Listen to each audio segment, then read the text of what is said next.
Welcome students. आज हूँ 23 जनवरी सुभाष चंद्र बोस जयंती। ताले सुभाष चंद्र बोस जयंती उपलक्षे आज आम विषय में डिटेल आलोचना करवा जो एग्जाम वैलिड पॉइंट। ताले चलते आरंभ करिया। यह पूर्व वीडियो को लाइक कर दिंतु, जदि चैनल को प्रथम थर पर आसते सब्सक्राइब कर दिंतु। ताले सुभाष चंद्र बोस जन्म केबे होता ना 23 जनवरी 1897 मसीह सुभाष बोस जन्म होते क्योंठारे ना कटक रे जन्म ग्रहण करथिले। मन रखिए ताले 23 जनवरी जो सुभाष चंद्र बोस जन्म ग्रहण करथिले 23 जनवरी की पराक्रम दिवस रूपे मध्य पालन कराउछि। ताले मन रखिए 23 जनवरी की पराक्रम दिवस रूपे पालन कराउछि एवं सुभाष चंद्र आपदा प्रबंधन पुरस्कार प्रदान कराउछि। मन रखिए जोड़ा कि 2023 मसीहा पई सुभाष चंद्र बोस आपदा प्रबंधन पुरस्कार क्या दिया ना ओडिशा डिजास्टर मैनेजमेंट अथॉरिटी एवं लंगलेई फायर स्टेशन मणिपुर ये दुईटी को दि जाइए सुभाष चंद्र आपदा पुरस्कार 2023 में। ये मन रखिए exam most important.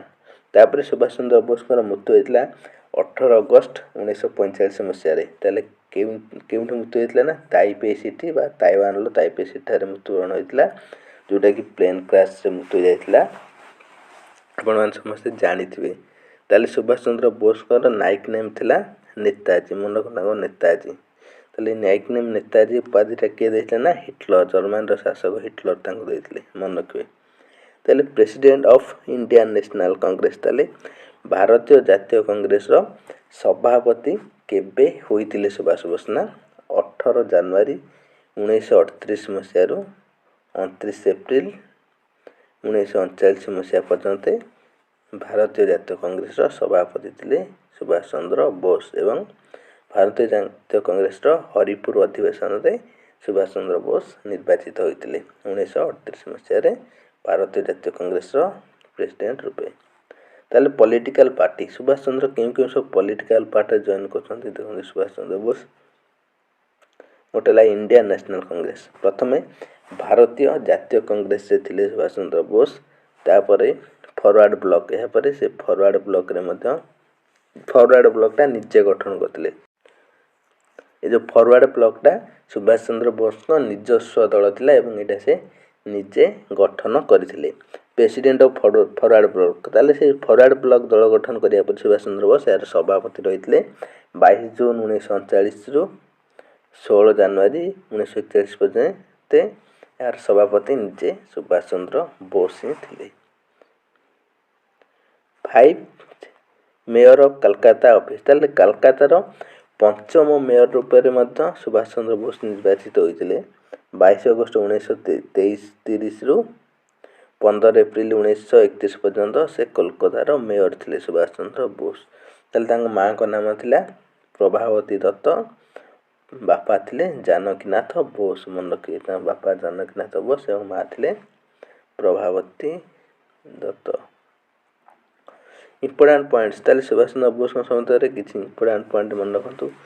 He pass the civil service exam in 1920 ताले इन इंग्लैंड ताले इंग्लैंड रे जो एग्जाम होता सिविल सर्विस एग्जाम 1920 मसीह से सुभाष चंद्र बोस सफलतार सहित उत्तीर्ण होते but left on Gandhiji called on cooperation movement किंतु से 1920 मसीह जो महात्मा गांधी असहयोग आंदोलन डाकरा देते से असहयोग आंदोलन डाकरा प्रेरित हो सुभाष चंद्र बोस सिविल सर्विस चाकरी को छाड़ी देते एवं स्वाधीनता संग्राम आंदोलन में जोग देते।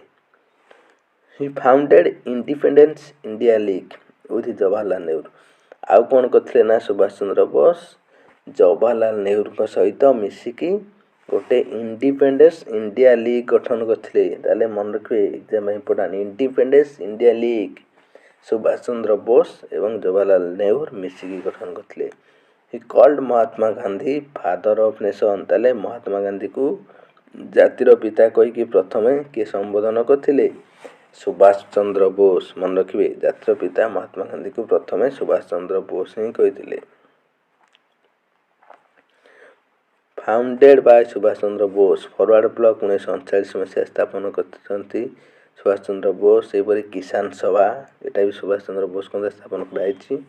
ହି escaped to Berlin in 1942 and met Hitler। ତାହେଲେ 1942 ମସିହାରେ ସୁଭାଷ ଚନ୍ଦ୍ର ବୋଷ ଲୁଚିକି ଭାରତ ଛାଡ଼ି ପଳାଇଥିଲେ ଏବଂ ଭେଟ କରିଥିଲେ କାହାକୁ ନା ହିଟଲରକୁ। ମନେ ରଖନ୍ତୁ। He take the charge of Azad Hind Fauj in 1943 in Singapore. ତାହେଲେ ଆଜାଦ ହିନ୍ଦ ଫୌଜର ଦାୟିତ୍ୱ ସୁଭାଷ ଚନ୍ଦ୍ର ବୋଷକୁ କେବେ ମିଳିଥିଲା ନା 1943 ମସିହାରେ ମିଳିଥିଲା। କେଉଁଠାରେ ନା ସେହି ସମୟରେ ସେ ସିଙ୍ଗାପୁର ଥିଲେ। ସିଙ୍ଗାପୁର ହିଁ ସେ ଆଜାଦ ହିନ୍ଦ ଫୌଜର ନେତୃତ୍ୱ ନେବା ଆରମ୍ଭ କରିଥିଲେ ସୁଭାଷ ବୋଷ। ତାଙ୍କର ଅଟୋବାୟୋଗ୍ରାଫି ଏକ୍ଜାମରେ ବହୁତ ଥର ପଚାରୁଛି। ଦ ଇଣ୍ଡିଆନ୍ ଷ୍ଟ୍ରଗଲ, ମନେ ରଖନ୍ତୁ, the Indian struggle autobiography Subhash Chandra ବୋଷଙ୍କର, ଯେଉଁଟାକି ଏକ୍ଜାମରେ ବହୁତ ଥର ପଚାରୁଛି।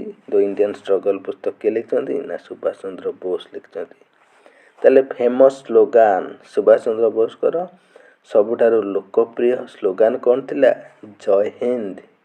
ଜୟ ହିନ୍ଦ ନାରା ଦେଇଥିଲେ ସୁଭାଷ ଚନ୍ଦ୍ର ବୋଷ। ଆଉ କହିଥିଲେ ଦିଲ୍ଲୀ ଚାଲୋ। ଦିଲ୍ଲୀ ଚାଲୋ ବି ତାଙ୍କର ଗୋଟେ ପ୍ରସିଦ୍ଧ ସ୍ଲୋଗାନ ଥିଲା।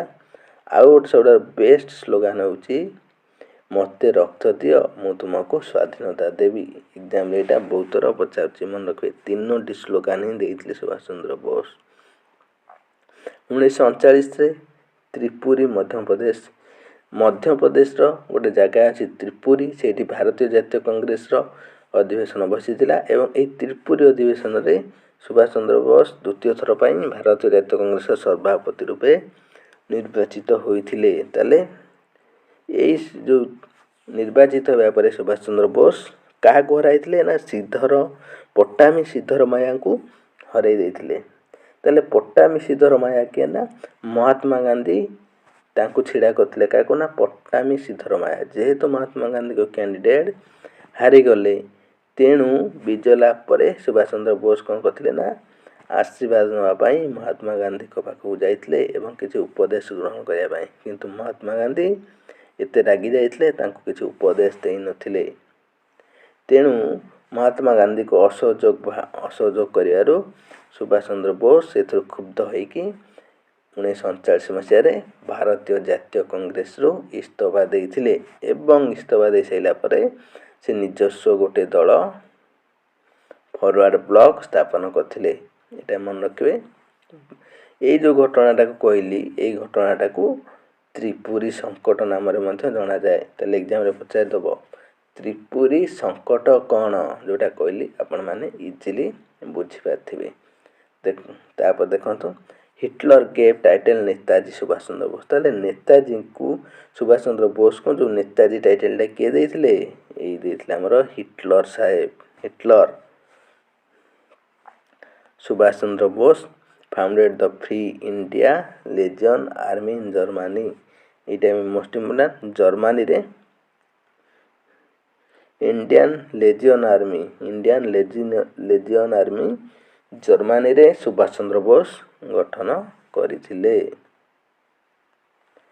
Subhash Chandra Bose divided Indian army in 4 parts. ତାପରେ ସୁଭାଷ ଚନ୍ଦ୍ର ବୋଷ ଭାରତୀୟ ଆର୍ମି, ଯେଉଁ ଇଣ୍ଡିଆନ୍ ଆର୍ମି ତାଙ୍କ ଅଣ୍ଡରରେ ଥିଲା, ସେ ନେତୃତ୍ୱ ନେଇଥିଲେ, ତାକୁ 4ଟି ବାଟାଲିୟନରେ 4ଟି ଭାଗରେ ବିଭକ୍ତ କରିଥିଲେ। ଗୋଟିଏ ଥିଲା ମହାତ୍ମା ଗାନ୍ଧୀ ବାଟାଲିୟନ, ଆଉ ଗୋଟେ ଥିଲା ଜବାହରଲାଲ ନେହେରୁ ବାଟାଲିୟନ, ଆଉ ଗୋଟେ ଥିଲା ସୁଭାଷ ଚନ୍ଦ୍ର ବୋଷ ବାଟାଲିୟନ, ଆଉ ଗୋଟେ ଥିଲା Rani Lakshmibai battalion.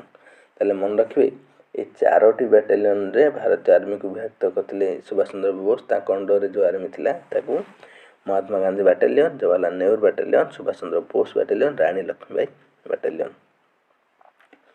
Famous slogan ଜୟ ହିନ୍ଦ। ତାହେଲେ ଏଇଟା ମନେ ରଖନ୍ତୁ, ଯେଉଁ ଜୟ ହିନ୍ଦ ସ୍ଲୋଗାନଟା ସୁଭାଷ ଚନ୍ଦ୍ର ବୋଷ କେଉଁ ସ୍ଥାନରୁ ଆରମ୍ଭ କରିଥିଲେ ନା ଜର୍ମାନୀ। ଯେତେବେଳେ ସେ ଜର୍ମାନୀ ଯାଇଥିଲେ ହିଟଲରଙ୍କୁ ଦେଖା କରିବାକୁ, ସେଇଠି ତାଙ୍କର ରେଡ଼ିଓରେ ଗୋଟେ ପ୍ରୋଗ୍ରାମ ଆସିଥିଲା। ସେଇ ପ୍ରୋଗ୍ରାମରେ ସେ ପ୍ରଥମେ ଜୟ ହିନ୍ଦ ନାରା ଦେଇଥିଲେ, ଯେଉଁଟା ଫେମସ୍, ଏବେ ମଧ୍ୟ ଫେମସ୍ ଡାଇଲଗ ଜୟ ହିନ୍ଦ।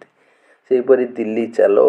ଦିଲ୍ଲୀ ଚାଲୋଟା କେଉଁଟା? ସିଙ୍ଗାପୁରରେ ଥିବା ସମୟରେ ସେଠାରେ ଯେଉଁ ଭାରତୀୟମାନଙ୍କୁ ଏକତ୍ରିତ କରି ଯେଉଁ ଗୋଟେ ଗଠନ କରିଥିଲେ ଇଣ୍ଡିଆନ୍ ଆର୍ମି, ସେଇ ଯେଉଁ ତାଙ୍କ ସ୍ଲୋଗାନ ଥିଲା ଦିଲ୍ଲୀ ଚାଲୋ। କାରଣ ଦିଲ୍ଲୀରେ ବ୍ରିଟିଶମାନେ ଶାସନ କରିଥିଲେ, ବ୍ରିଟିଶକୁ ବିତାଡ଼ିତ କରିବା ପାଇଁ ସେ ସିଙ୍ଗାପୁରରେ ସ୍ଲୋଗାନ ଦେଇଥିଲେ ଦିଲ୍ଲୀ ଚାଲୋ। तुम मुझे खून दो मैं तु आज़ादी दूँ, तुम्हें मते रक्त दियो ମୁଁ ତୁମକୁ ସ୍ୱାଧୀନତା ଦେବି। ଏଇ କଥା ମଧ୍ୟ ସିଙ୍ଗାପୁରରେ ଏଇ ସ୍ଲୋଗାନଟି ସେ ଦେଇଥିଲେ। ସେଇଠୁ ସିଙ୍ଗାପୁର ଷ୍ଟାର୍ଟ ହେଇଥିଲା ସ୍ଲୋଗାନଟା। ସୁଭାଷ ଚନ୍ଦ୍ର ବୋଷ କଲ୍ଡ ଦେଶ ନାୟକ ବାଇ ରବୀନ୍ଦ୍ରନାଥ ଟାଗୋର। ଏଇଟା ମୋଷ୍ଟ ଇମ୍ପୋର୍ଟାଣ୍ଟ। ରବୀନ୍ଦ୍ରନାଥ ଟାଗୋର ଦେଶ ନାୟକ କାହା କହିଛନ୍ତି ନା ସୁଭାଷ ଚନ୍ଦ୍ର ବୋଷକୁ ମନେ ରଖନ୍ତୁ। ସୁଭାଷ ଚନ୍ଦ୍ର ବୋଷକୁ ତାହେଲେ ନେତାଜୀ ଉପାଧି କିଏ ଦେଲେ ନା ହିଟଲର ଦେଲେ। ଦେଶ ନାୟକ ଉପାଧି କିଏ ଦେଲେ ନା ରବୀନ୍ଦ୍ରନାଥ ଟାଗୋର ଦେଲେ। ତାପରେ ନେମ୍ ପ୍ଲେସ୍ ଆଣ୍ଡାମାନ। ତାହେଲେ ଦେଖନ୍ତୁ ଆଣ୍ଡାମାନରେ ଗୋଟେ ଦ୍ୱୀପ ଯେଉଁଟାକି ଶହୀଦ ଦ୍ୱୀପ ନାମକରଣ କରାଯାଇଛି। ନିକୋବରରେ ଅଛି ସ୍ୱରାଜ ଦ୍ୱୀପ ମନେ ରଖିବେ। ନେତାଜୀ ସୁଭାଷ ବୋଷ ଇଣ୍ଟରନ୍ୟାସନାଲ ଏୟାରପୋର୍ଟ କୋଲକାତାରେ ଅବସ୍ଥିତ ମନେ ରଖନ୍ତୁ। ୱେଷ୍ଟ ବେଙ୍ଗଲର କୋଲକାତାରେ ନେତାଜୀ ସୁଭାଷ ଚନ୍ଦ୍ର ବୋଷ ଇଣ୍ଟରନ୍ୟାସନାଲ ଏୟାରପୋର୍ଟ ଅଛି କୋଲକାତାରେ। ସେହିପରି ଆଉ ଗୋଟେ ମନେ ରଖିବେ ନେତାଜୀ ବସ୍ ଟର୍ମିନାଲ ଏବେ ନୂଆ ହେଇଛି କେଉଁଠି ନା କଟକ। ଯେଉଁ ବାଦାମବାଡ଼ି ପରିବର୍ତ୍ତନ ହେଇକି ଯେଉଁ ନୂଆ ବସଷ୍ଟାଣ୍ଡ ଏବେ ଖୋଲା ଯାଇଛି ଯେଉଁ କଟକରେ, ତାହେଲେ ତା ନାମ କ'ଣ ରଖାଯାଇଛି ଖାନନଗର ଠାରେ ଖୋଲାଯାଇଛି ନୂଆ ବସଷ୍ଟାଣ୍ଡ, ତାର ନାମ ରଖାଯାଇଛି ନେତାଜୀ ସୁଭାଷ ଚନ୍ଦ୍ର ବୋଷ ବସ୍ ଟର୍ମିନାଲ। କେଉଁଠି ଅବସ୍ଥିତ ନା କଟକରେ ଅବସ୍ଥିତ ମନେ ରଖିବେ। ଏକ୍ଜାମରେ ନିହାତି ରୂପେ ଏବେ ଆସିବ। ସେହିପରି ଜାନୁଆରୀ 23 ପରାକ୍ରମ ଦିବସ ବାର୍ଥଡେ ଅଫ୍ ସୁଭାଷ ବୋଷ। ସୁଭାଷ ବୋଷଙ୍କର ଜନ୍ମଦିବସକୁ ପରାକ୍ରମ ଦିବସ ରୂପେ ପାଳନ କରାଯାଉଛି ଜାନୁଆରୀ 23କୁ।